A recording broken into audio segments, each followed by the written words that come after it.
January 3rd. And since then, we have seen in the state of California and in Richmond and San Pablo a surge of COVID-19. Since January 3rd to January 11th, on campus, there have been 70 reported positive cases. That means that the student or the staff member tested on campus and they were positive. This does not include the number of families that have quarantined at home voluntarily. If we look at that number in our community of Richmond High, we're probably looking to closer to 170 people that have been affected by COVID, either exposed in the household or are completely positive. But on campus, we're looking at 70. Right now, what we're seeing on campus is that 40% of the students, which is about 630 students, and 25% of the staff, that is approximately 15 to 20 staff members, are not on campus because of COVID-related issues. Either they're positive or they're quarantining at home because somebody in the household is positive.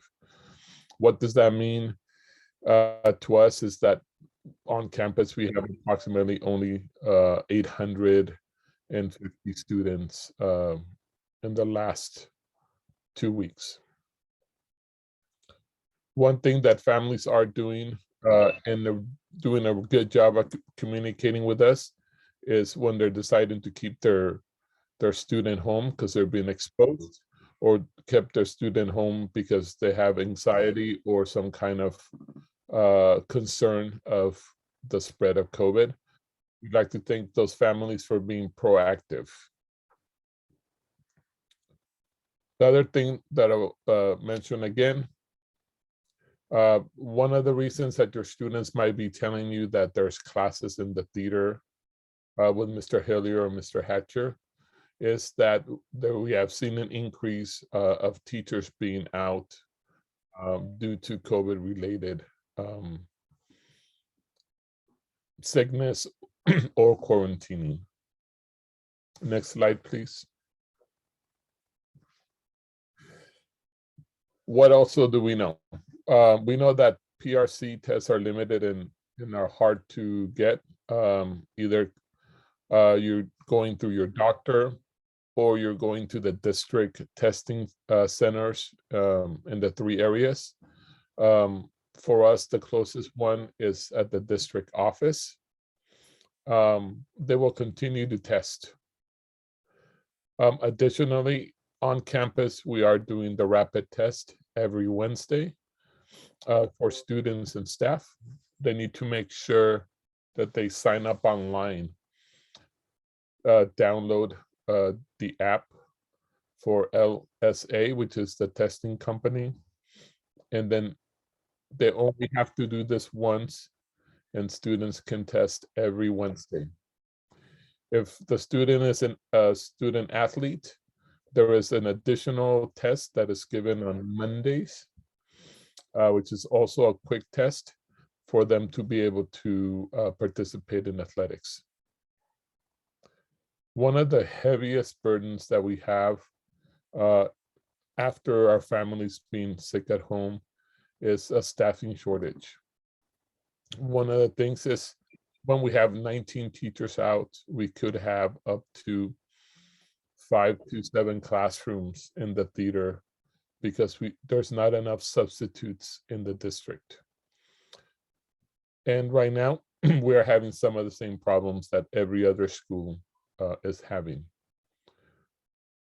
Also, as well as teachers, some of the other staff like the janitors or custodians, the cafeteria workers, the front office clerks are also feeling the effects of COVID. So we do have some reduced staffing, which is the group of people that clean the school and or are the people that are taking the phone calls. Next slide, please. So what is happening now? What has the district done? How is Richmond High helping to keep our community safe? So first thing that happened last weekend, which was with the quick uptake of COVID, the district decided to take 2 smoke days. Those smoke days are days they had set aside in case of emergencies that they could use. And they're being used for 2 things: to allow people to heal, to get better, and also for the district to make plans for all the schools. The district will be revealing their plan in tomorrow's special board meeting. So if you want to see the district's plan for the whole district, or you have something to say, tomorrow night at 6:30, you'll be able to Zoom into a school board meeting and you can express yourself and look at the plan the district has for going forward. The district will continue with the 3 areas that where you can test: Alvarado Adult School, and that's in the El Cerrito area. Down at the district office on Bissell, down by Kaiser, there's also a testing area, and there's another test area up in Hercules. We will continue the testing again Mondays, athletes from 3 to 5, and every Wednesday during the school day, students that register for testing can test on campus, and so can the staff. To help our employees, the district has provided KN95 masks for all the teachers, and they'll be wearing them every day or something equivalent. But what's going to change on January 19th, when we come back from Martin Luther King holiday and the grading day, is students will be required as a minimum to wear the surgery masks or surgical masks. By that time, the front office should have some support for students that need them, but we are asking parents to make sure to find some surgical masks to start wearing next Wednesday. Those masks, they have found that the cloth masks, the ones that are really thin cloth, do not protect against the new version of COVID, the Omicron version. So surgical masks will be needed. Also, what we did last Tuesday, the district delivered to our campus home tests for students. Every student on campus received a home test. We do not have an unlimited supply of those tests. We have passed out 90% of those tests. We will be running out pretty soon. But we did pass them out to make sure that everybody tested them. Everybody who was on campus that got a test tested themselves. The other thing that students are concerned about is what's going to happen with my grades. What happens if I'm quarantining at home and I'm turning in my Google Classroom assignments? What happened if I turned in my essay through an email? Am I going to get a grade? The answer is yes. Students, make sure you contact your teachers and that you're keeping up with your Google assignments. That will help you maintain your grades. Also, this week, your students probably told you that they're doing their final exams, which are the exams for the end of semester 1. Teachers are being flexible with students and giving them opportunities to turn in work, especially if they're having issues with COVID at home. But the best thing is to communicate with your teachers. There will be some grace, some extra time to turn in assignments and finals, but you need to talk to your teacher. Next slide, please. Really quick, Mr. De Leon. Yes. Just real fast. I'm hearing a point of clarification that the meeting for tomorrow is at 5 o'clock, not at 6:30. So I just want to make sure folks know. Okay. I also just want to jump in, Mr. De Leon. Si hay alguien que necesita traducción, si puede oprimir en el botón donde dice Interpretation, debajo de la pantalla, es como un mundo, un globo. Ahí puede oprimir para escuchar la presentación en español. Thank you. Thank you. So what can we do as a community? ¿Qué podemos hacer como una comunidad? Next slide, please. Next slide, Mr. Hillier. Yeah. Okay, the first thing is that we need to continue to take COVID seriously. There's a lot of messaging going on that if you're vaccinated, that means you're never gonna get sick, or you know, if you're young, you're not gonna get sick. COVID is real. Hospitals are filling up with people that are sick.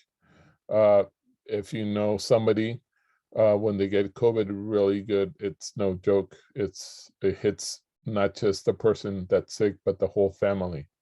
Because it's you need to take care of your family. So please take COVID very seriously. Also, wearing your mask is that first level of defense. Please make sure your students are wearing a proper mask and that they're wearing it all the time. We know that they're gonna have to take it off to eat, but the rest of the time, they should be wearing their mask properly.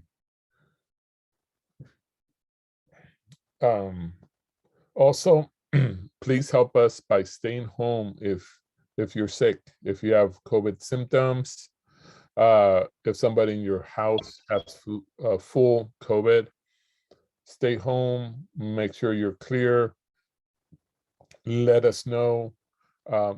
You can go to take a test at one of the district sites.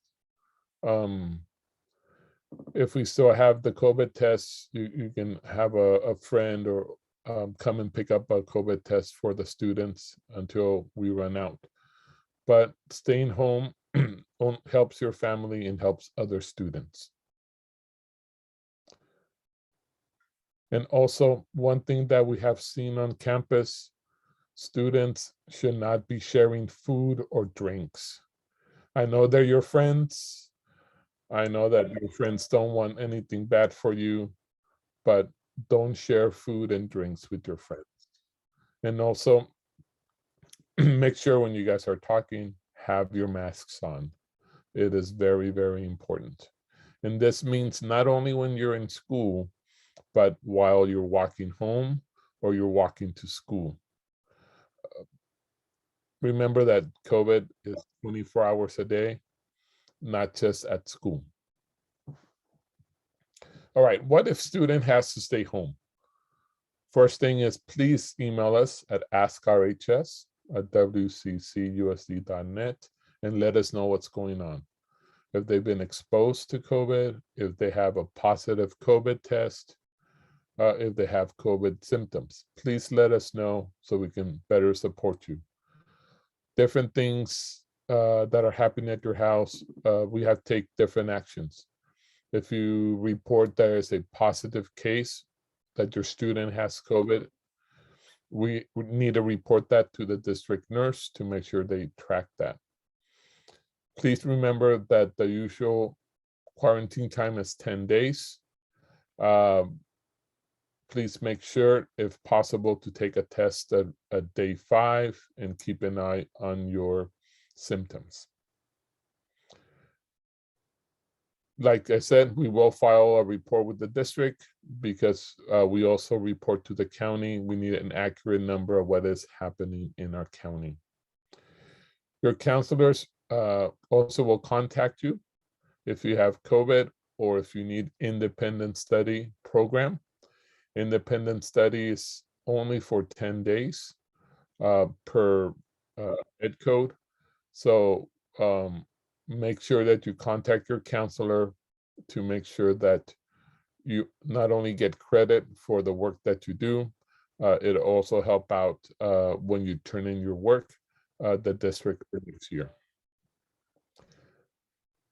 Why do I say next year?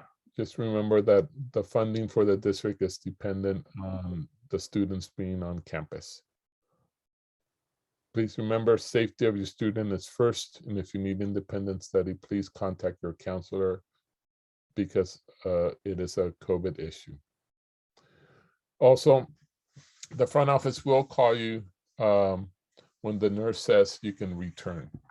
So we're in communication with the nurses to let us know when the student or a staff member is eligible to come back. Next slide, please. So I just gave you a lot of information. Some of the information does not answer all the questions. If you have more specific questions or questions that are concerns everybody, this will be the time to do it. So we'll be monitoring two things. Mr. Hatcher and Ms. Reyes, Mr. Hillier will be monitoring the chat to see as information comes up. It will be, and then we'll have a chance to raise your hands. So once again, as a parent, as a community member of Richmond High School, the best way to be informed, go to the board meetings. Right now, they're back on Zoom. So make sure that you sign in, you make yourself be heard, you tell the school board your concern, okay? Also, if you let us know, we will send your concerns down to the district office, but it will always be more powerful when they hear it directly from you as a parent, as a student, as a Richmond, San Pablo community member. All right, so let's start looking at some of the hands that are up. Yes, we have one, Miss, I'm gonna read your name directly, it's Sergio's mom. So if you wanna go first, and then our second one is iPhone, and I'm sorry if you don't have it on there, and then we'll get to Miss Harrison, and we have a couple questions in the chat. So Sergio's mom, if you could go ahead and go first. Hi, I actually put it in the chat because I wasn't sure which I was supposed to do.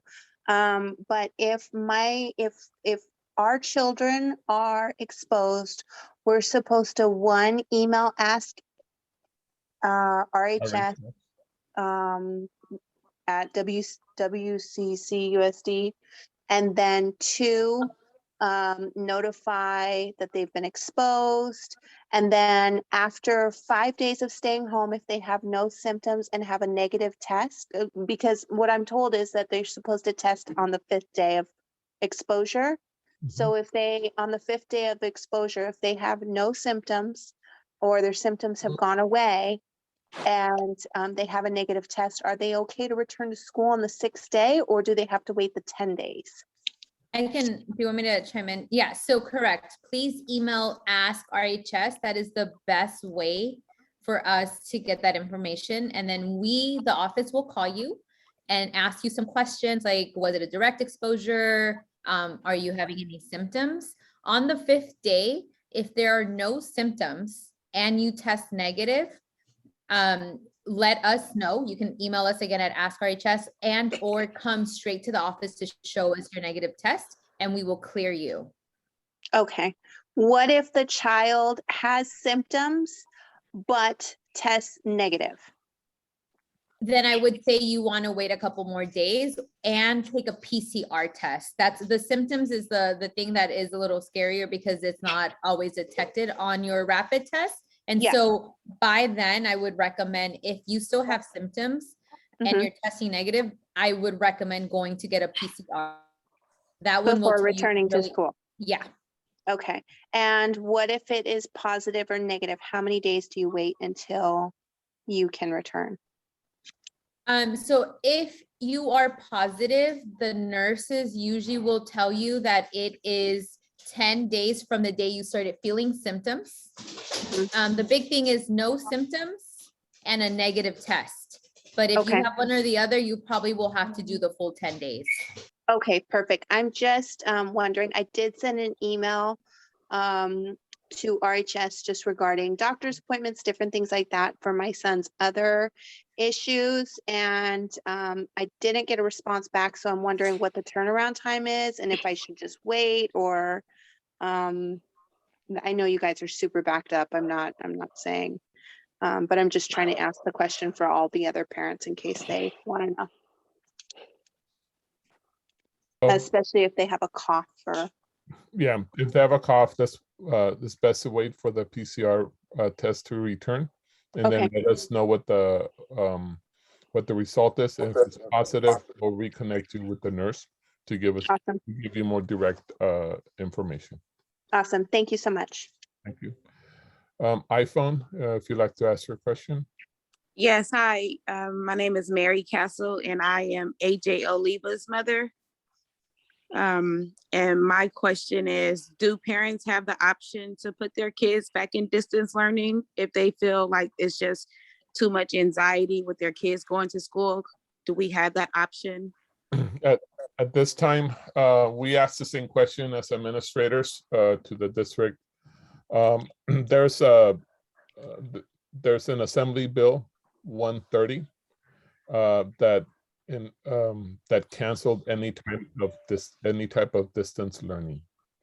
The only virtual option that the district has for everybody right now is the virtual school, and that would be transferring to Vista Virtual School. So it is actually, I want to say, a law saying that we cannot go to distance learning or any type of virtual learning at this time. If it's not for our district, it would be applying to go to the virtual high school at Vista. Okay, do you think that that's a good option for not having distance learning, but going to Vista versus being in person? Do you think the kid would benefit from that more, or is it just? It depends on the student. We have found that some students thrive being around their peers, and they're able to create their own support groups. And we also found during distance learning, some students that really enjoyed being in front of the computer, not have to worry about bells, not have to worry about other people in class, and they did also very well. So the question would be with your child. Well, he likes being at school because he has his social life back, but at the same time, he's terrified of catching COVID. Yeah, so it's one of those the preventive measures are wear your mask, get vaccinated. That gives you a degree of protection. It's not 100%. I want to say it's not even 80, about 80%. Right. And if you wear your mask and don't share food with your friends, avoid taking your mask off around your friends while they're talking into your face, it mediates a lot of the COVID issues. Right. So I have one more question. And the last question is, when school first started back, we all got notices through email saying that if a certain amount of COVID cases was confirmed in the school, that school would be shut down, but it's totally changed since then. And it's been a lot of cases, 84 to be exact, since January the 3rd. Yes. So the district works with the county. So if the district, as we're reporting cases to them, perceive there's some outbreak that threatens the whole school, they have shut down. King Elementary shut down for a few days. Yeah, I heard that Steve Elementary is closed permanently too as well. I'm not sure. Don't quote me on that. No, yeah. I do want to clarify that an outbreak, even though 80 is a lot of cases, an outbreak is if you're within the same cohort. So for example, if we had a whole class of students, like let's say I'm a student and it's my second period and everyone in my class caught it because it's a related case, that is considered an outbreak. Whereas 80 in a school of 1,500 plus people is not necessarily considered an outbreak because they're getting it from somewhere else. Many of our students are right now getting it, have gotten it from over winter break, and so it's not necessarily considered related cases. Which I totally understand, but I know that the numbers are way higher than 80s. This 80 number is just from the kids going back from Christmas vacation since January the 3rd. There were already cases being confirmed in the school way before they went on Christmas break. So the number is way higher than 80, is what I'm saying. Yep, no, and like I said at the beginning, the cases that we have reported 70, we can correct it to 80 plus, but we do have a lot of families that did stay home with COVID that are not reported because they didn't happen on campus. So we're thinking that there's maybe another 90 to 100 cases that never showed up to campus. But we only report the ones we have where the student was physically on campus. And we do our best, and we trust that students are reporting, the parents are reporting, and they're testing. Will a teenager not tell us? Sure. But eventually, we try to get them tested the best we can. Okay. Thank you. Thank you.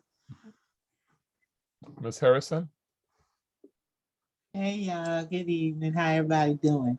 I got a couple of things. I'm looking at some solutions here. I'm thinking like my situation was real crazy dealing with my daughter with the COVID, with the teachers. So I really understand what the teachers are saying. I understand what the students are saying, and I truly understand what the parents are saying. So I feel some solutions we can look at is one of the things that happened with me, somebody looked for my child. So when somebody looks for your child, that means they're saying, okay, because it was confusion, because we never done this before, right? So somebody looked for my child because they said, okay, she's not in here. And where is she? Because you guys set that up, that gave the chaos some sense. And I think we need to make a system where if these kids are in and out and for how many days, we need someone, an extra support. So we need some more ESSER money, the COVID money, to come in and somebody to track these children. And if their attendance, if they're not showing in class, okay, let's check and see what's going on. And this will also support with the grade outcome, because if the child is out 7 days, 10 days, if they're exposed or if they had a positive test, all that we need, like I got, someone called and said, okay, where's your child and how are you guys doing and what's going on? And this is what you do next. This is a lot of information you're giving parents. And if you have multiple grade levels like I do, you are constantly learning new stuff and what other sites are doing. And it's a lot of information. And then some of us are losing family members, are dealing with the sicknesses ourselves. So I think having someone follow your child, and you look at the attendance, and also because we are getting funded based on attendance, if you have an attendant person call and look for that child and can document where the child is and why the child is there, that should be addressed for attendance. Because if the child is still attending or is going to get credit for the work they're doing at home during COVID, we should be able to say, okay, we track that child and know where the child is and they're quarantining, right? So that was a thought for that part. And then the next part, our educators and our kids are overwhelmed because this is so unfamiliar, and I'm hearing complaints from both ends of the spectrum. So one thing I thought of, and I think the district kind of started it, but kind of let it go. We need to look at parents that can come and relieve some support on the school. So parents that are already volunteers, they're already, doing can they wipe things down? Can they help with the lunch? I'm not asking them to stay with the kids unsupervised, but I'll offer additional support. And we can recruit more parents to do it, but I know there's some that's already at our school site that's already cleared to volunteer.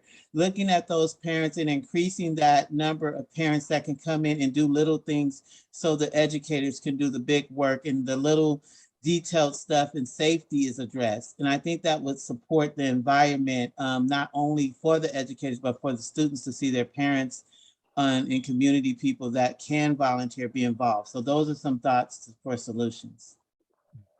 Thank you. Thank you, Ms. Harrison. Please make sure you repeat these at the board meeting, at the special board meeting tomorrow. That starts at 5. And I will bring that up in my next COVID meeting, which I have one tomorrow at 4 for the district. Claudia? Yes, I wanted to mention something, and the person previous to me was saying something a little bit of it. My child had, she had COVID. She was out of school last week, right? But we didn't get the right information since the beginning. So we tried to scramble and see what we were gonna do. And then, we follow CDC, we follow what the doctors say, or we follow what the schools say. And there's not enough information, and it's confusing at some point. I tried to call the school several times, sorry. And I know you guys are understaffed, I understand. But it will be good to come up with a meeting for you guys to know what to tell the parents, because I didn't know when she was able to go back to school. Because when I finally was able to speak to someone, she was like, well, she can come back. Well, I don't know. Let me ask. And I understand, we're all confused, but we need more information regarding this. I was told that we can contact the teachers, and they did. She did. We were on quarantine with her for 5 days because we tested negative, which she did tested positive. She got really sick. She's better now. She got negative test yesterday, and she was able to go back to school today. But nobody checked in with her. So that's I will bring that up again. I think right now the nurses are a little shorthanded. We'll make I understand. for more. See if the district can look at more support, communication beyond the school. When a positive case is sent to the district, it's on the nurses and the district side. We will definitely bring that up at my next meeting. And once again, I think you should go to the school board meeting and express your concerns. Thank you. And I do have one more question. Yeah. And last question. Yeah. She's an athlete also. So this is my concern now. She wants to go back to practice. I know that the games are postponed right now, but they still have practice. So we go to the practice sometimes, or we go to the games, and I noticed that it's hard for them to keep the mask on. Yeah. And I understand, because they're running, they're sweating. It's hard for them to breathe. But this is an issue because I think that's where she got the COVID, unfortunately. Yeah. So the procedure for the district is athletes test every Monday, and they cannot go to practice and they cannot go to a game if they don't go to the testing for COVID. Some of the schools we play against, I want to say it, the Catholic schools, they test twice a week. I think it would be a good suggestion to have more tests for the student athletes because their job is to be in close proximity to another athlete from another school or during practice. One of the coaches already emailed me, and they would like to have a test before every game. So if somebody has COVID, they will not be able to play. So we will bring this up to the district's athletic director to see if that's a possibility. Okay, thank you. Thank you. And one thing that did come up today in the athletics meeting, basketball will have no spectators because it's an indoor sport. The outdoor sports will have only 50% capacity in the bleachers. And anybody comes in needs to be wearing a mask. Got it. Thank you. Thank you. Trustee Angelica Flores. Hello, everyone. Good evening. My name is Angelica Flores, and I'm also a student representative. I represent this school, and I do join district meetings, and I talk with people at the district. So keep in mind, I will be writing down some of your questions, concerns, and I will be, you know, showing that and talking about that in the meetings and with the other. Actually, I did have a meeting today with a district member, and we did discuss some of the safety issues that have been going around at school. Keep in mind, it's not only Richmond High, it's also Pinole, Hercules, De Anza, everywhere, even the elementary schools. So it's not only, we understand that it's not even like only students, it's also like staff that are going through it. My mom is actually a teacher, and she has to go through a lot, and it's like, it's crazy because, you know, teachers and principals, they're not healthcare workers. They didn't really sign up for this, and they're just being exposed to this. And then us students, we have to struggle through all this, seeing our friends get sick, and then eventually us getting sick and everything like that. So some of the issues that have been going on, I posted a poll, and I did a survey, just a way to interact with RHS students and see how they're feeling about coming back to school. And most of it was very, like, they didn't really want to come back to school. Some were like scared to come back because they had already lost loved ones. They're scared of catching COVID. They're scared of not only catching COVID, but to bring it back home and exposing their parents and their grandparents. Some are scared to get sick again. So it's a lot of stuff that a lot of people are going through, and we need to, okay. Also, some teachers, the superintendent said that they will be giving out masks. I'm not sure, to students. Have they been giving out masks? So we have the regular cloth masks that we always have for students if they don't have any. Starting January 19th, the district should supply us with some surgical masks. Okay. And that it will be again for students that are now wearing the proper minimum mask on campus. Yeah, and then also, I also heard that teachers will be receiving K95 masks. Yes, those have come in, and we have a supply probably till the middle of February. And those are only like, they only said that they're only enough for two masks per week.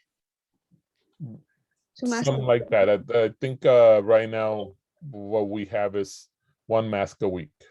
Okay, so I feel like if parents and students are able to like join the meeting, I feel like it's important for us to like also keep in mind, you know, for those of us that watch the news, CDC guidelines, they did say that K95 masks should be required, and those are the ones that are most effective right now.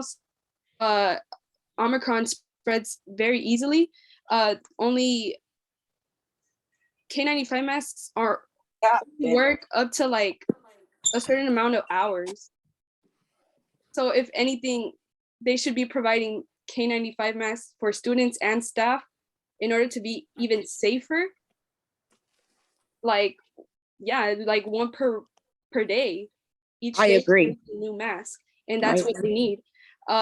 So in reality, right now, it really does feel like students, staff, and teachers, they're not being heard. So we do need to go to meetings right now.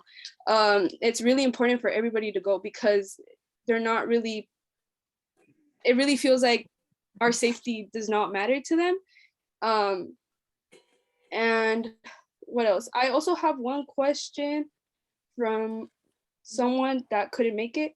Said that he said, how do you know the cases aren't related if there are multiple cases per class? So one of the things we have to do is Ms. Reyes and the team does a proximity check. They try to figure out who are the closest people around the positive COVID case, and those are the ones that they start talking to. So that 6-foot area is the one that we try to find the students that were around within 6 feet. Okay. Is it the best system? I don't think so, but it's the system we have. Ms. Reyes, you want to add something? Yeah, so we are a little overwhelmed. I will tell you that right now, every person in the office and all the counselors are doing a lot of communicating with anyone who's reporting. So we're trying to collect as much information, but a lot of it is what the questions that we ask as students. So when someone reports that they are positive, we call and we ask them, like, were you close to someone? So we ask certain questions to help us see, like, where is this stemming from? We are also, though, tracking, as we're reporting and sending out exposure note letters, we are noticing, like, oh, actually there's a cluster here. And so we start seeing, like, are these students going to similar classes? Have they been together? But a lot of it is the reporting and the contact tracing. But I do want to reiterate, like you said, Angelica, we are not healthcare workers, so this is also really new to us. And we ask a lot of these questions so we can send it to the nurse, and they also call. And they call anyone. So if someone were to say, I tested positive, I was with 1 person, 2 person, 3 person, they will call those 3 people as well. And so that it really is about us helping each other and giving us the correct information. Okay, thank you. And then also like I said, I was in a meeting today with other student representatives and with some people from the district. We did come up with some solutions. Maybe I could say them right now, just so you guys could like put thought into it, and maybe that could encourage you guys to like join the board meetings. Some of the solutions were maybe suggest bring back hybrid learning. I don't know if remember that we had that during spring, where we only had like some cohorts, so it was like only a certain amount of students were able to go to like class if they needed help or anything like that, and the rest had the option to stay in distance learning. That could be also an option. Like, it can't go if their thing is to like not cancel school at all, then that could be a better option for like people, for those who are scared to come back to school, for those parents that are scared to bring their child to school. I feel like that would be a safe option, and it's pretty flexible for everybody. Another thing is also like the masks, the K95 masks that are very necessary. Have more areas outside to be able to eat, because inside, let's be honest, like we need a lot of seating inside. Some students I've seen that they have to like sit on the floor, and that's not anybody's fault. I mean, that's just how the school is, and it's just crazy because we need the district to hear us, especially us that we're in a low income area, and we're not really heard. We need to be heard right now, because this is really affecting us. But either way, I'll still be writing down more of your feedback. So if you guys like have any questions that maybe our principals can't answer right now, I will still like ask them for you guys, and hopefully they'll come up with some answers and share it publicly. Also some demands, some solutions, please share them, and I'll be writing them down. Thank you. Just one more time, Angelica Flores will be sitting in the board meetings with the school board, and she will be the student voice, one of the student voices for at the board meeting. So please, if you're a student, contact her with questions, ideas. If you're a parent, and she's open to being contacted to bring your voice to the school board meeting. Thank you, Angelica. Kimberly, you have a question?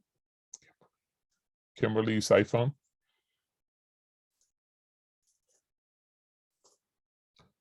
Kimberly's iPhone. Kimberly, will come back to you. Maria Lopez.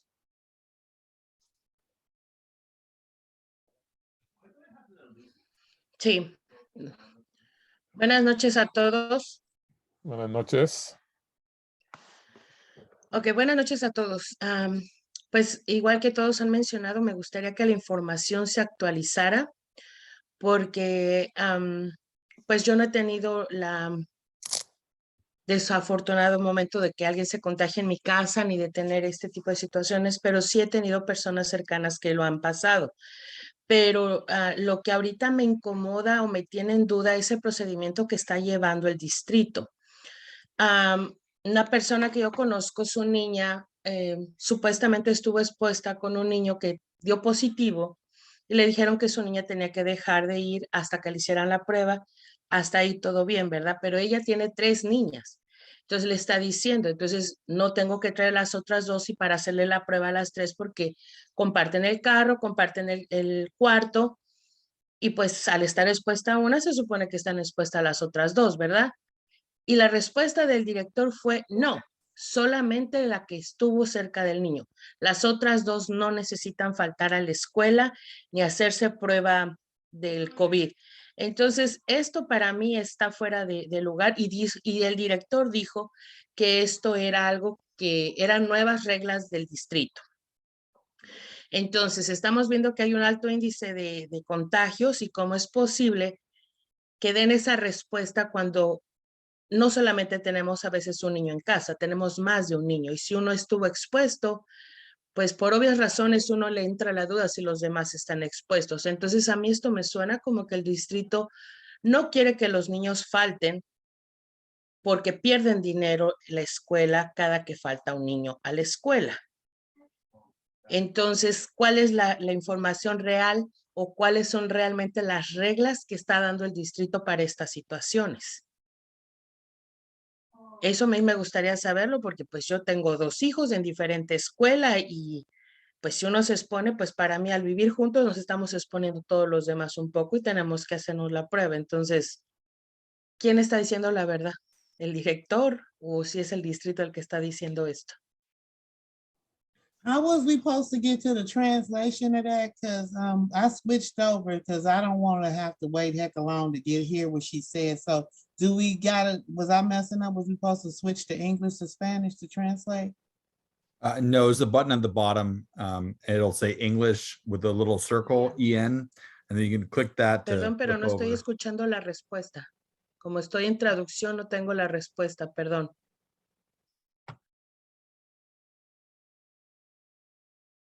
De Leon, you're muted.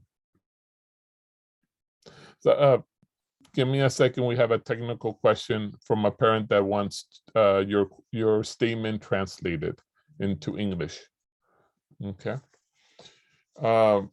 Ms. Salon, Ms. Harrison, were you able to switch I over? went to the button while she was talking, but it wasn't, I didn't hear the translator. Okay, That's what I was saying. So if she was speaking and that I didn't hear the English translator, that's what I was asking. How do you? So 'cause I let heard- me translate.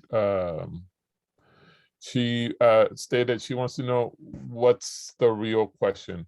If in her case, one of her students was exposed to COVID, and she asked the question, well, if one student's exposed, that means my whole household is exposed. And when she spoke to this particular administrator, they told them, well, the rules have changed. Only the student that had the direct exposure should stay at home. The other students could go home.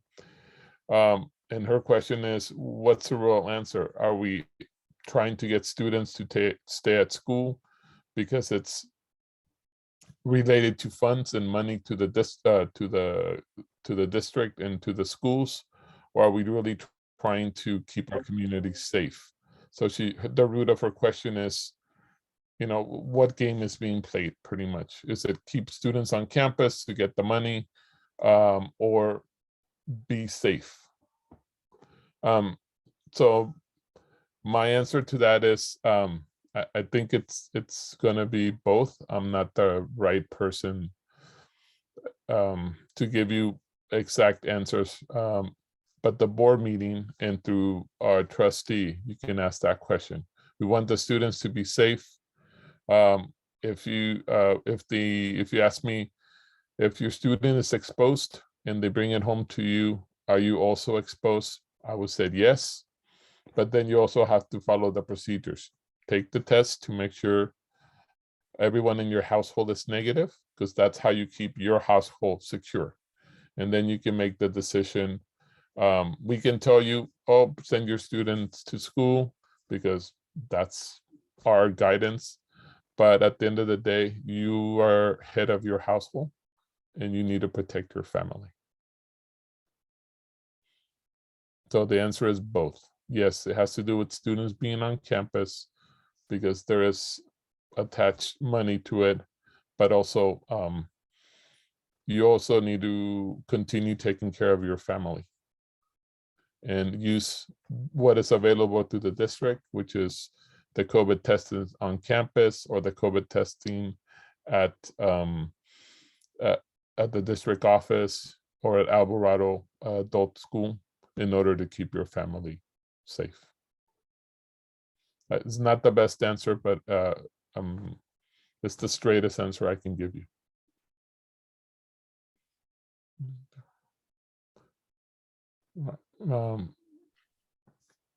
¿Se tradució todo bien, Bueno, señora está muy bien, López? pero me gustaría que, ya que se va a poder exponer esto en la mesa directiva, hoy lo puedes poner en la mesa directiva, entonces que también a los padres se nos informe por email cuáles son las reglas reales, porque hay directores que toman decisiones propias a conveniencia de ellos mismos o por los intereses de la economía de la escuela, y creo que esto no es válido. Si realmente queremos que esto tenga un poco más de control, tenemos que ser más conscientes y dejar de pensar en lo que perdemos económicamente, sino en la seguridad de nuestros alumnos y también de nuestras familias.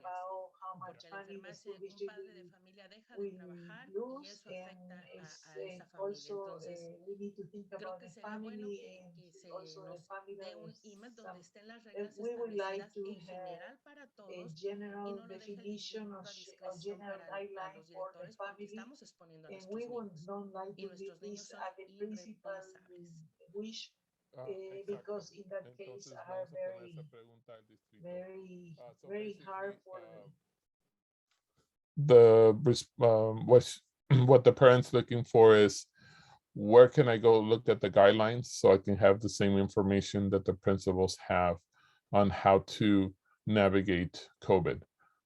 It's important for parents to have that information, and that information should be made public to all the families. Let me, while we're doing this, I'll ask Mr. Hatcher, someplace in the district website, I think there's a COVID handbook. Could you see if there's a parent COVID handbook? And you can bring back that information. Sure. If I find it, I'll put it in the chat. All right, thank you. Let me go back. Thank you for your questions, and we'll try. I know the principals have a COVID handbook. I don't know if there's a parent version of it. Okay. Señora Cuellar. Oh, perdón. I was going to ask Ms. Cuellar, before you go, we did have Kimberly's iPhone started working. I know she was before. If that's okay, can she go if she's here? Kimberly, can you open your speaker and ask Thank your you, Ms. question? Cuellar. Yeah, I'm here. So before I start asking my questions, I do want to say that we're not blaming you. Just like staff and students, we all have a part in this, and this is all very new to us. But there is some concerns that I do want to say. For example, like with the whole athlete things, why are you guys being more strict on athletes? I think that you guys should also be forcing every student at the school to be taking tests every Monday and Wednesday. You guys are making it optional when it should be forced. Also, if you guys are saying you guys are low staffed on janitors, how do we know the school is getting deep cleaned? Not only that, but you mentioned supplies earlier with Angelica, and a lot of my teachers are complaining because also at the beginning when we went back, you guys sent an email that you guys were going to be giving disinfecting supplies to teachers. A lot of my teachers have been complaining that they have never gotten these supplies. So, from what I've seen, only a few of my teachers have only cleaned desks, disinfected things during passing period or during every class. Not only that, but you guys also said that we should be wearing masks at all times. And I understand that that's also a part of us students that we should be following. That's on us too. But it also does concern me when I see students in the hallway not wearing masks at all. For example, today when I went to the bathroom, I saw 3 girls without a mask in the bathroom. So yeah. So couple of so there was cleaning supplies passed out to every classroom beginning of the year. I don't think they have been replenished in a monthly fashion. I will double check to see when the next shipment, or if that's the way that we're working with the classroom cleanliness. This time, the custodians at night are disinfecting every single room as policy. So even when they're short staffed, they might not they might not sweep the floors, they might not do some of the cleaning, like mopping things, because the first priority is to disinfect the classrooms, meaning doorknobs and tabletops. I will double check with the teachers, and I will double check with the district to see if they're still providing the cleaning supplies for the teacher if they want to disinfect between classes. I will definitely check up on that. We have made a conscious effort to work with every adult on campus to make sure that every time they see anybody, another adult or a student without a mask or wearing the mask not correctly, to bring it to their attention and put on the mask correctly. We do have spare masks in the front office as needed. There are some areas we can check all the time, and the bathroom is one of them. Yeah, nobody spends a day. And really quick, I heard from our future trustee, Miss Angelica Flores, that she talked to a trustee and wanted to speak on the athletics thing, if that's okay. Is that okay, Ms. Flores? Yeah. In regards of the why aren't we enforcing other students to get tested? It's because most of the students are under 18, so they really need the approval. So students can't really be forced to get tested, just like vaccinated. They can't really get forced to do that. And one of us asked, like, athletic people, they're under 18, how come they're forced to get tested and the rest not? So we were like,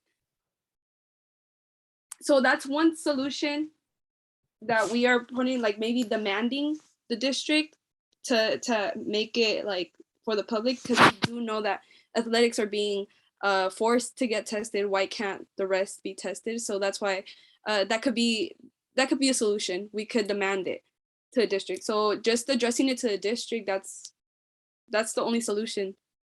So I want to piggyback on your answer. I was getting to the athletics too. So one of the things is, in order for an athlete to play a game, to go to practice, they had to fill out the test form. So they had to go home, bring their parents' insurance card, do the application, and turn in whatever paperwork they needed to turn in to be able to test every week. The advantage that the athletic programs have is that they have a coach, and that students want to play the game. So they have more incentive to fill out the forms and turn them in on time.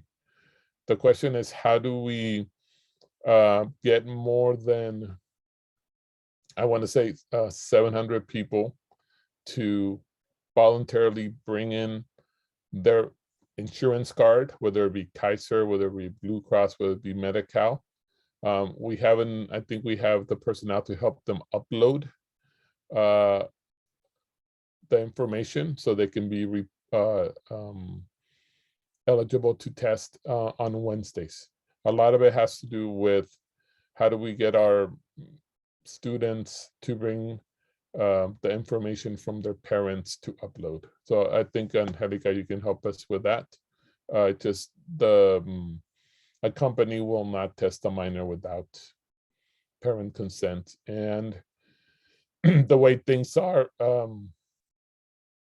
the companies make their money from the insurance companies or by charging the state for the tests that they're doing on the campus. So they need documentation to move forward with the testing. Yeah, also encourage the district to have more testing days, like more days to test other than just one day. That's one more thing to encourage. Excellent. Kimberly, any other questions? Yeah, you mentioned that the athletes, the reason why they're being tested twice or they're gonna be tested twice. They're being is tested, for- sorry, they're only tested on Mondays. Okay, well, you just said that, what's it called? That the reason why they're getting tested is because to play games or something like that? Yeah. they can play if they're Isn't not it- tested. Yeah, so wouldn't it also make sense since we are in a school with no windows and in a like classroom with more students compared to athletes that are either outside in the field or in a bigger area where there's actually air outside? Wouldn't it make more sense that the students inside get tested more often since we're in a classroom with no windows and there's more students around us? That I think that was the point that was made by Indica, to increase the number of test days, but we also need to increase the number of students that fill out the testing app. So it's two things. We can ask for more test dates, but if people, students and adults have not completed the testing app, they will not be able to test on campus. So I think it's two things we have to work on. Okay, thank you. Thank you. Ms. Cuellar? Hola, buenas tardes. Hi, everybody. Good evening. I would like to know what is the protocol for the students that are vaccinated? They have the 2 vaccines, and what is the data on how many students has been vaccinated? And also, if they have the 2 vaccines, if they get the booster, what will be the protocol to follow? Because obviously, I mean, you can still get COVID even though you are vaccinated. So the first question is, what is the protocol? We get the positive response that the student is positive and on campus. That information goes to the nurse, and the nurse gives the initial instructions to the family. Meanwhile, Ms. Reyes, Mr. Hillier are sending out exposure letters to the community. The nurse will see how the symptoms are and give the initial response to everybody is that you have to quarantine for 10 days.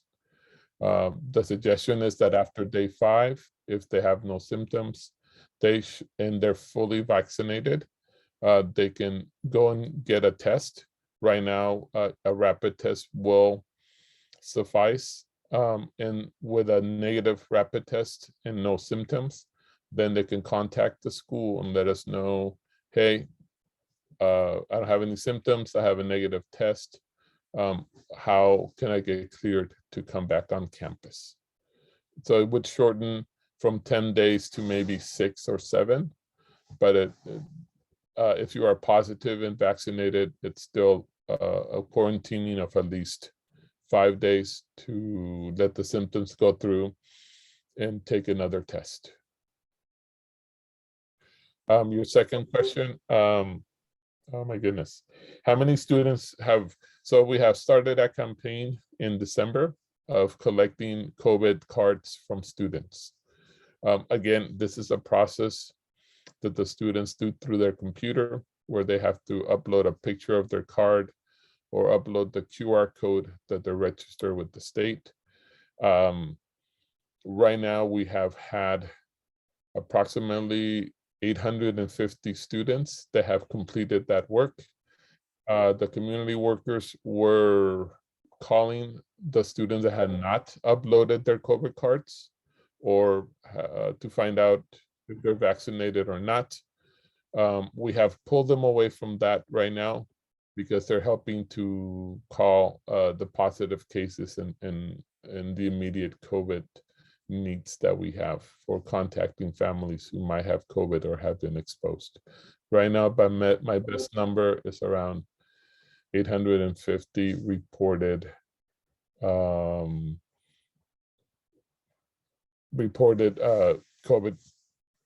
vaccines to the campus. We need to do more work to get to 1,500. We're about halfway there. And I have another question on masking. The school provides mask. Is it the surgical mask or the N95 or the NK95? Yep, nope. Right now, the masks that we are providing are cloth masks. Starting January 19th, the district is going to send all the sites the surgical masks, and that will be the mask that we will be providing to students if needed, or if we see students with cloth masks, we will ask to switch out to the surgical mask. The N95 or the KN95s at this time is being provided to the teachers and the adults on campus.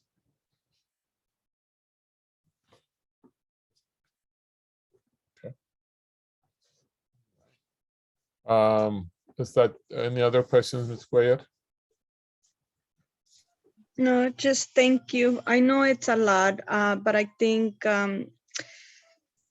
it's overwhelming, but I know, we're trying our best. But another thing that someone also mentioned, I think it was a student, Kimberly, about cleanliness.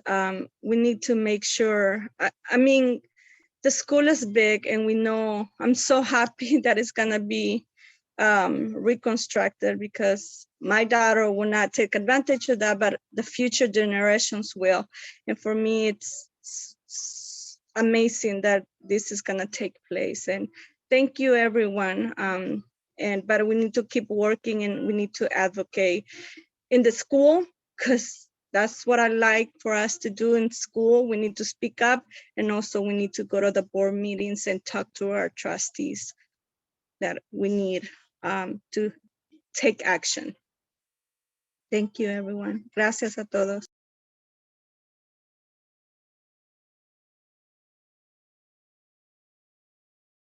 Está en silencio, señor De León. Thank you. There you go. iPhone, if you can unmute.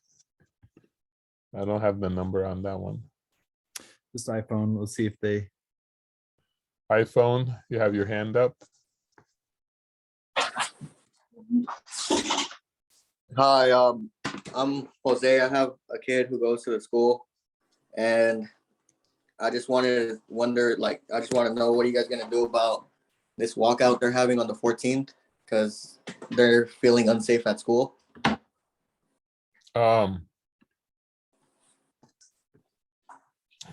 Well, first we would ask whoever's organized the walkout if we can help you bring your list of demands to the district. What can we do? It's your civic right to protest. So if I was a history teacher, I would say exercise your right. I'm an administrator. I'm telling you, let me know what's going on so we can bring it up to the people that need to hear it, so you can get some response from them. Yeah, they're planning a walkout on the 14th, and they also said they're planning to not go to school at all on the 19th. Like I said, that is your as a student, that is your civic right. Something you should talk to your government teachers about. Hopefully what the concerns that they need to be met also need to be brought up. If they're not brought up, then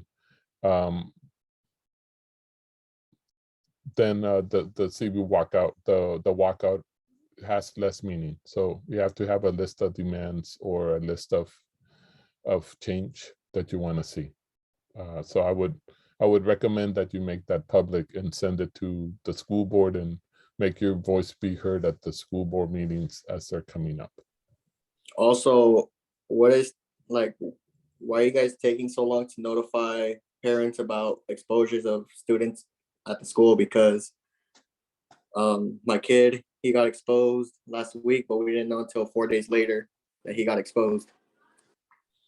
All right, so we'll have to follow up. The instructions we have is that we need to send an exposure letter, which we usually do through email within 24 hours. So I need to find that out so I can see where that ball got dropped. But you should have gotten an exposure letter through email, the parent and or the student, pretty much that night or the beginning of the next day. So if we missed something, we need to know so we can make it better. I'll also add on to that is that oftentimes we get notified far too late. So students who were tested positive or have COVID, for example, on January 6th, last Thursday, we were not notified by the parents until Tuesday morning, oftentimes. So we send out the exposure letters the same day. We have 24 hours to send those out, but it's dependent on our families to let us know. And if our families don't tell us that they have tested positive, it's really challenging for us to get that information out in a timely manner. And also there's 2 letters going out. One is there's been an exposure, and the second one is there has been close contact. So if we drop the ball, please, you can send me an email, ask RHS, to see how we can be better at it. Any other questions? Good question. Yeah, very good. Thank you. And then we have Evelyn Chong is up next. That's how I read your name. What is no just I was just wondering what happened to the COVID vaccine requirement, about like all the students needing to get vaccinated. So the vaccine requirement was due in January 1st. The school board extended the vaccine requirement to February 18th, if I'm correct. So right now we're going to be once again, it's dependent on students to self-report when they got vaccinated. Right now we have about 850 responses out of 1,500. Right now, unfortunately, the people working on reaching out to the students that haven't reported have now changed to contacting exposures and COVID, immediate COVID related problems. But we will continue to gather information from the students. We just got to get over these next couple of weeks. Also, I know that there's a janitor shortage, but my student complained about the janitor leaving kind of like a spray on the desk and not having like cleaned it. It was kind of just sprayed and left like that in multiple of her classrooms. Yeah, I will double check, but I think the disinfecting is a spray, and I think they just spray the desk and wait for it to dry. They do not wipe it down after they spray it. It's a type of peroxide, and it's meant to be sprayed on and be left on there for it to dry quickly. So that's all. Thank you. yeah, that's my best answer for the spray. Thank you. Leslie Martinez. Yeah. So basically I heard somewhere that there's supposed to be funding for increased PPE for coming back in spring. And I was kind of wondering like what happened with that money and like where it's going. So good question. So the sites don't get the money directly to buy stuff. So everything comes from the district. Funding for the additional protection has been coming in masks, materials to disinfect and clean different the classrooms for the students. I think it's if it's about prevention, most likely it's been going to the testing every Wednesday, or the athletic testing on Mondays. So my best answer is we get the materials into campus. I guess I need to be more specific of what kind of PPE you're looking for or what you want to see on campus.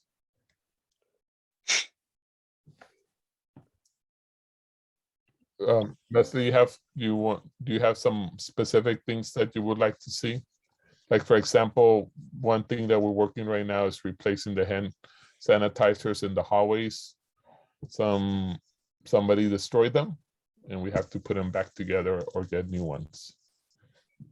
Those are the things that we work on. Is there something specifically that you would like to see or a suggestion of additional type of protective COVID stuff? I mean, not really that much, but maybe like some better air filters that I've seen, because I've heard that some teachers have their air filters kind of messed up. So like the filtering system in the classrooms isn't working correctly. That could be like a safety hazard.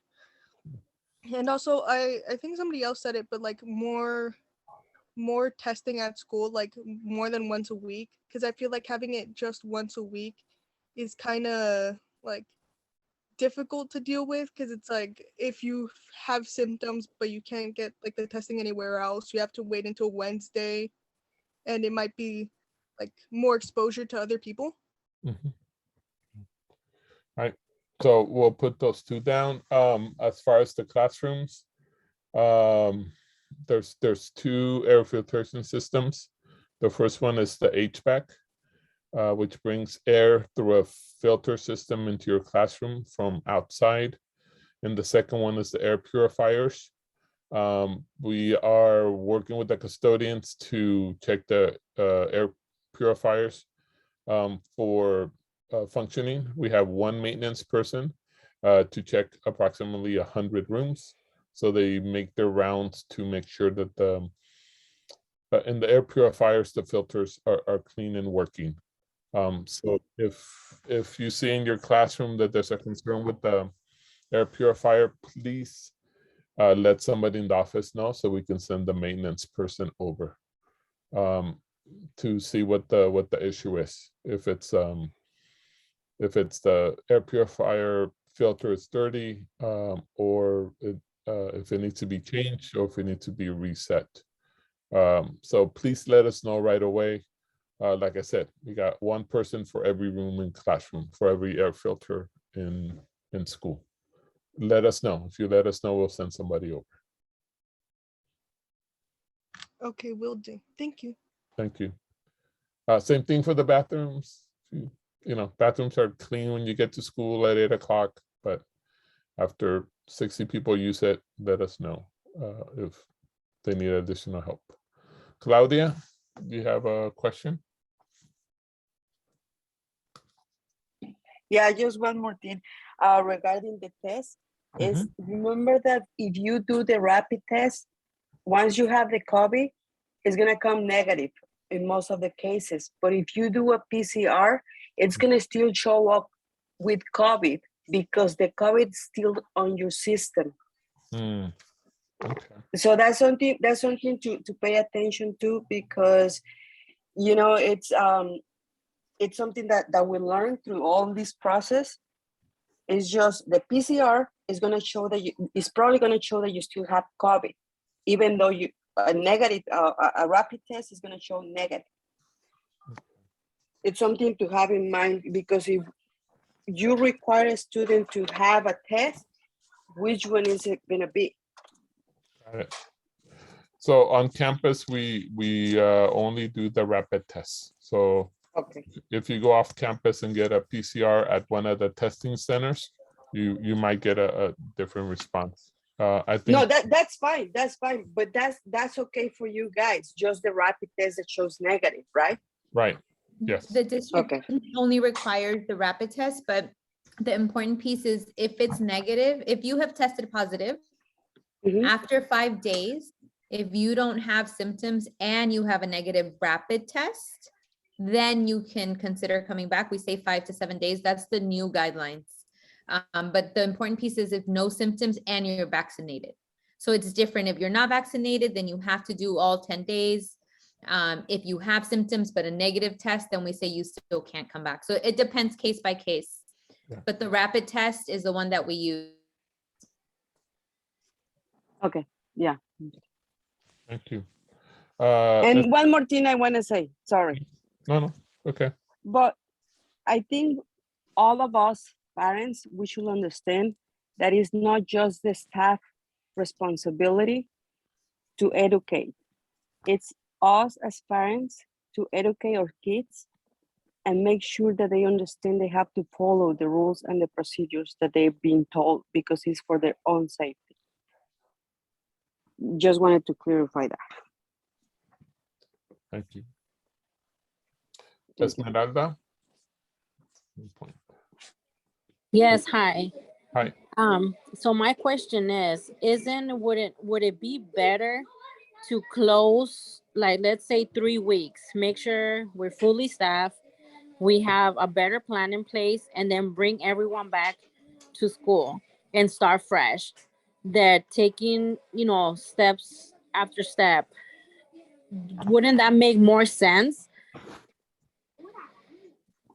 I would say, sorry, I'm smiling because I know somebody on the screen had the same idea. So the best thing to do is to bring this up to the school board. It's not a site decision, it's a district decision. Okay. So And I'm sorry, and I understand that that position, and which I'm going to attend the board meeting tomorrow, and bring it up, because I mean, as a parent, we all try to find someone to blame for, and but as well as a parent, you got to make sure you're doing your part of getting your son vaccinated, registering your son for that test. And most of us as parents are not even being vaccinated ourselves. I mean, I understand everyone's have their own beliefs, but we gotta if we gotta get through this, we all gotta do it together. So, we can't just blame the school. We can't just blame the principal. It just takes everyone to get it together and start moving forward. But, I just feel that we can't just blame the school. We can't just blame the school board. We have to blame everyone, because everyone's still out getting it together. We still out partying, but we want to blame the school for the rest. So, I feel like, a better plan at home will be, and moving forward, just better plan. We'll bring that up. Thank you, Esmeralda. Zaragoza. Yeah, hello. Thank you, everyone. My name is Zaragoza. I'm a teacher at Richmond High School, and I wanted to echo what Esmeralda just said. It's been a ongoing question for a lot of the staff to know whether or not a temporary closure is possible. We're not necessarily, thinking of 4 or 5 weeks, but like originally we had thought that over the last week or the weekend, they were going to consider extending that to maybe the full week that we're currently on. And I heard your response. It has to come from the district, and it has to be addressed at the meeting tomorrow. But then my question is what has to happen for the board to approve it, for the district to move in that direction? Are they just going to listen to us like they did on Monday and just make their own decision, or is there another avenue that needs to happen if enough students and parents and staff get behind it? Because in some ways we feel sort of like unheard, because none of our questions regarding a possible closure are even considered or are being addressed. Yesterday, there were some schools that decided not to come in, or some teachers that decided not to come in to other schools.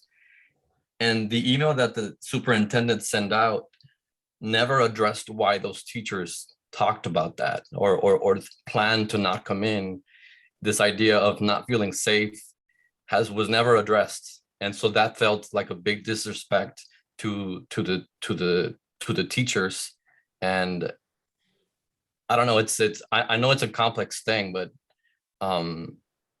that's where I'm at in this whole situation. Like I forgot who it was that went before me, but like she said, like closing it down until the spike comes down a little bit, and that gives us enough time to be able to prepare better, is what keeps coming up in meetings in staff.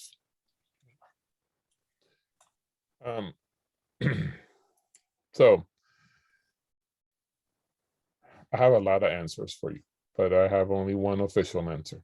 You need to work through your trustees. You need to work through the superintendent. They're the ones who are going to make the final decision, because they're the ones that are going to be in contact with the county. And they're the ones that are going to know what the repercussions of decisions that are being made. You might want to look at what happened in Milpitas, and you might want to look at what happened at Hayward. They both took very different approaches to the same question. So to that, like if I have this detail correctly, there's only about 100 people admitted to the meeting tomorrow. Are there any other avenues for students and parents to voice what they feel should happen? Is it only there and that's it? I mean, it seems. So there's, if you were to tell me, how do I communicate with the school district? If you go on the school district website, there should be email accounts for the school board and all the district office personnel. And you're welcome to send me emails, and I will gladly forward them to my bosses. And then I just want to, it's 100 people limited to in person, but everyone can attend the Zoom board meeting. I'm not sure, I haven't read that it's 100 limited on Zoom, but in person, the limitation is 100. It is only an hour long of public comment. So they might limit, but I would say the most important piece is email your representatives that the community elected, right? And I also want to say, I know many of you came to the meeting hoping for solutions and answers, but we felt like it was important to create a space where we came together as a community, right? This isn't just the school, but it's the cities that we serve, and the students and the parents and our neighbors that we serve. And it's really important for us to hear your voice. We will also go and relay this when we have a meeting with district personnel, but the best thing to do, and some parents have already mentioned it, is come together so that your voice is heard. Not just one parent, not just, one student, but the more folks from our community sharing their concern, at least it will put us on the radar with the district. Thank you very much. I want to echo that to the parents and students. I want to thank the parents that came today and the students that are here today. It's awesome to see you all here. But if you have other parents or students that feel the same way you do, continue organizing and continue getting your voice heard as much as possible. Thank you all.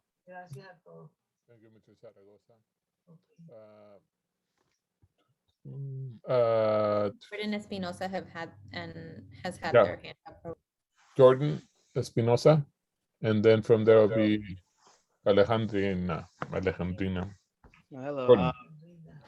I just wanted to ask for students that aren't necessarily compromised but don't feel safe going to school, if there's a way for them to get like excused absences, because a lot of my friends don't feel safe going back to school, but they're not exposed, so they're kind of like in a limbo where they can't get their absence excused, but go to school.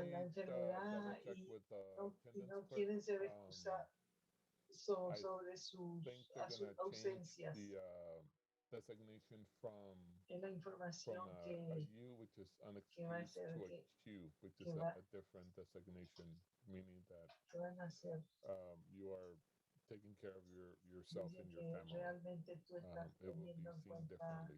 So I'm hoping that should have started. We just got that We notification just got the yesterday. email I also just want to make that aware. I know a lot of parents are saying, you tell me one thing and then I hear another thing, and the information changes day to day, week to week, month to month, right? The guidelines for quarantine based on vaccine and on boosted. And so we will work to put some more information on our website to help guide parents in both English and Spanish for quarantine. But Jordan, to your point, we are working with the district to see how we can support you at the site. And this goes with Evelyn's question. I know, and I am confident that our teachers, if you email them and tell them that you're not coming because you're scared, they will work with you. They're putting work on Google Classroom. Your counselors will help communicate. You know, we ask that you do it formally, which is independent study, but I know that that can be a process. So the most important piece is communicate with us, right? Why you're staying home. Communicate with your teachers why you're staying home. Our staff is so amazing and they're so flexible, and they are trying to make online lessons. They're doing Zoom for some students that are home. They're posting the work on Google Classroom. They're modifying, you know, your final. So they will work with you. It's important to let them know. So that's what we said earlier. Make sure you contact your teachers, let them know what's going on. A lot of things right now, you can work it through the Google Classroom as things get better. I have another question, Jordan, or comment? No, that's everything. Thank you. Thank you. Alejandrina. Sí, buenas tardes. Yo soy mamá de un estudiante de ahí de Richmond y pues tengo varias preguntas, varias dudas. Una, que gracias a un error de mis otros hijos, yo saqué cita para vacunarlos en cada escuela, pero da la casualidad que para hacer la cita por online no te daba otra opción más que hasta las 4 de la tarde, y cuando vamos a las 4 de la tarde está cerrada la escuela, que a las 3 ya se fueron, y gracias a su escuela mi hija hoy pudo hacerse el examen, aunque no pertenece en esa escuela, es de elementary. Y gracias a ese error le comenté a mi hijo que va a su escuela, le dije, no te esperes a las 4 de la tarde, ve antes y hazte la prueba. Gracias a ese error, pero sí sería muy conveniente que arreglaran ese error o avisarnos, o un día antes llamarnos y decirnos, no vengan hasta las 4. Si pueden venir antes, vengan antes. Esa sería una. Dos, de que creo que ahorita en el mes de diciembre, creo que a todos se nos salió las manos de las vacaciones, y creo que lo más correcto era haber cerrado la escuela 1 o 2 semanas para que tanto el staff, los maestros y los alumnos se hicieran las pruebas, y ahora sí todos con la prueba negativo regresar a la escuela. Gracias, ya tenemos experiencia, tanto los alumnos, los maestros y los papás, como tomar clases por Zoom. Creo que hubiera hecho mucho más eficaz eso. Entonces, sí me gustaría que por ahorita todo se está saliendo de las manos, no nada más en una escuela, en varias escuelas. Sí. Incluso mi hija ahorita, que es de elementary, los maestros no están yendo a la escuela. Mi hija no está yendo a la escuela tampoco, porque el gran error que están haciendo ahorita en varias escuelas es que si un maestro sale contagiado y unos alumnos salen contagiados, los demás alumnos que estuvieron en ese salón los mezclan con otros salones y se contagian los otros niños. En las primarias, sí. Exactamente, ese es el gran error ahorita que está pasando, y eso pasó con mi hija.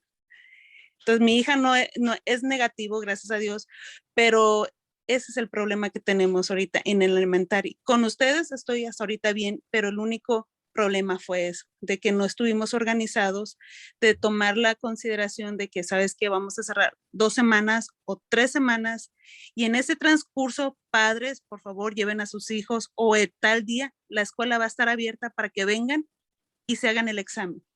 Y hubiera sido un control más eficaz para todos. Yo voy a decir de acuerdo, pero gracias. Su primera parte es algo que hemos estado trabajando con la compañía. Cada vez que un alumno hace su cita, nomás le da la opción, la aplicación de la prueba para hacer su cita a las 4.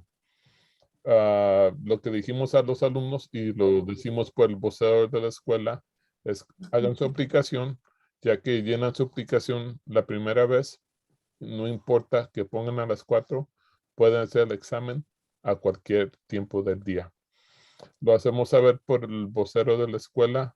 Vamos a procurar hacerlo también, darle información a los padres. Y nomás se tienen que llenar la aplicación una vez. Ya que la aplicación esté llenada una vez, ya no la tienen que hacer de nuevo y nomás pueden pasar a hacer sus exámenes los miércoles. Vamos a trabajar a comunicar eso mejor.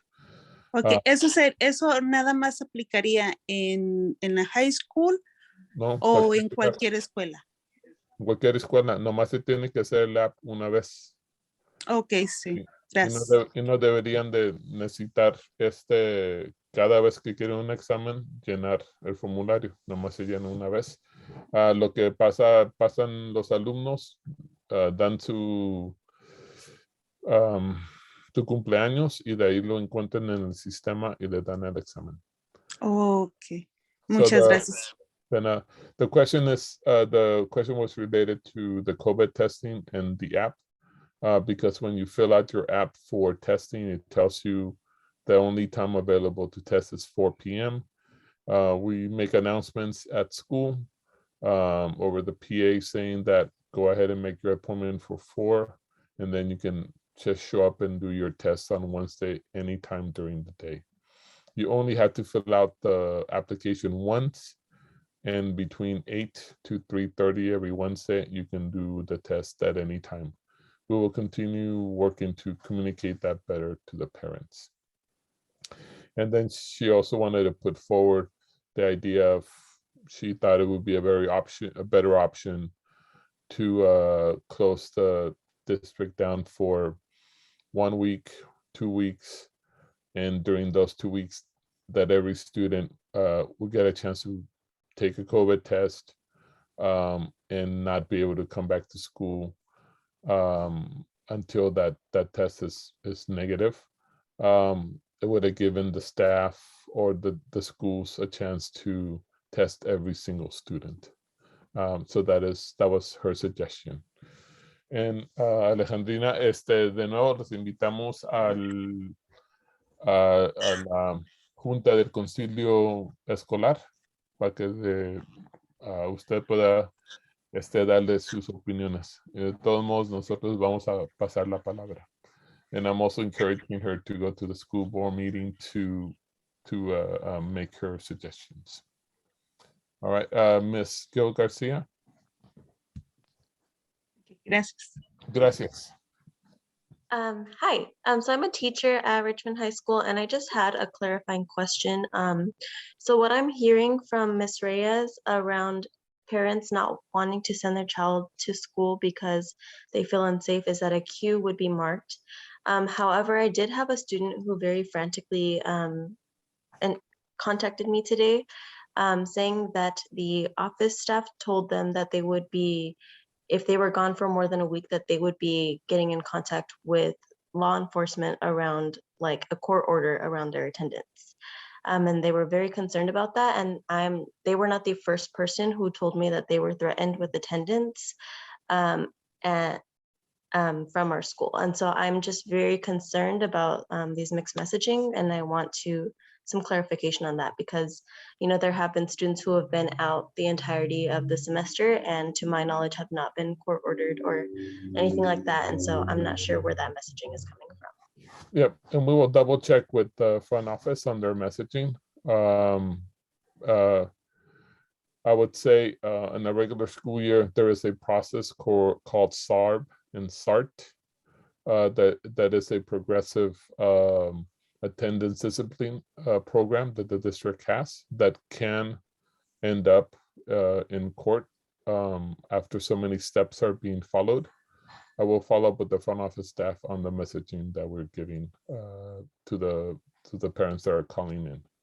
But there is a formal process that, but I will follow up with the front office.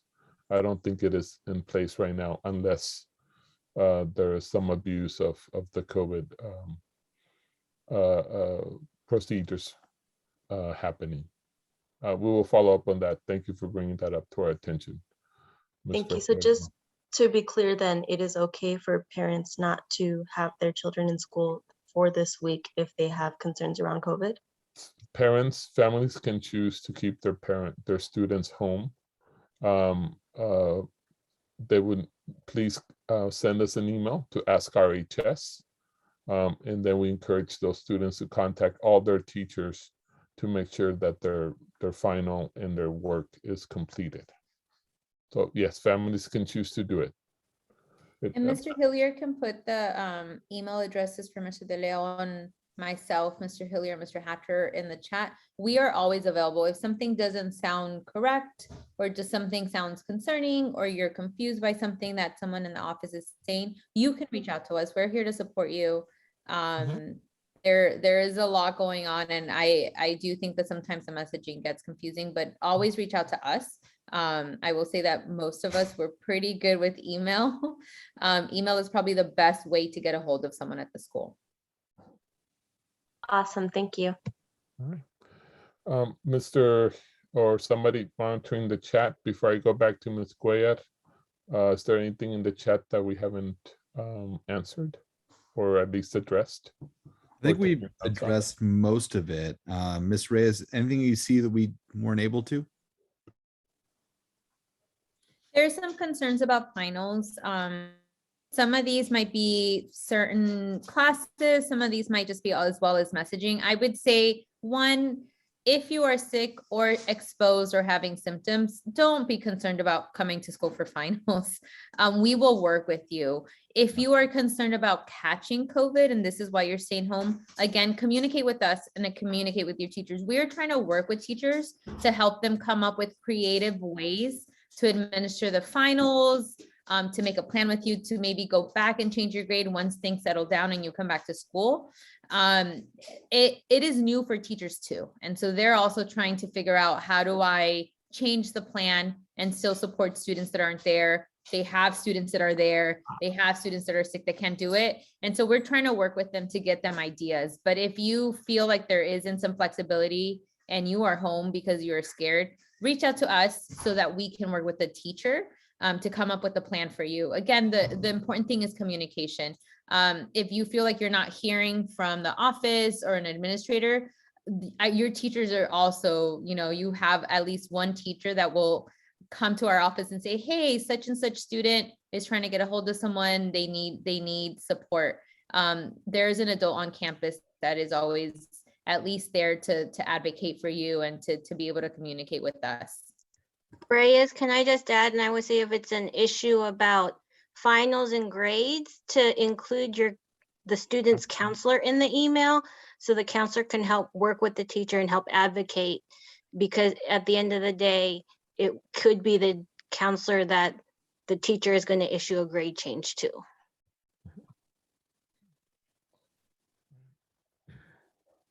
Anything else, Ms. Gil Garcia? No, that's all. Thank you. Ms. Cuellar and Alejandrina tienen sus manos levantadas. Sí. My question is, if in case, well, if there's a shortage of staff, teachers, is there a possibility that the school will be closed, and what is that percentage? And if if there's a shortage of teachers, my question will be if you guys are combining classes, and my concern is if there's too many students in a classroom. We know that Richmond High School doesn't have windows. So I would like to know more about that possibility. And if you guys have a plan, if the school closes because of the lack of staff? So like I mentioned at the beginning, right now we're having about 15 to 20 teachers out for different reasons. The way we're working is we're asking teachers to work during their prep period to take over classes. So that is one way we're making sure education continues. The other thing is we have a very large theater. It holds about 700 people. We have marked out every other seat, and students sit by their classes with Mr. Hillier throughout the day. So they're not combined in a small space. They are in a very large place that has air purifiers running the whole time with vented air coming from outside. So that is our other solution for teacher shortage. What can I do if we have 66 teachers, if 30 of them don't show up or if 40 of them don't show up? We're gonna have a fun day at the stadium.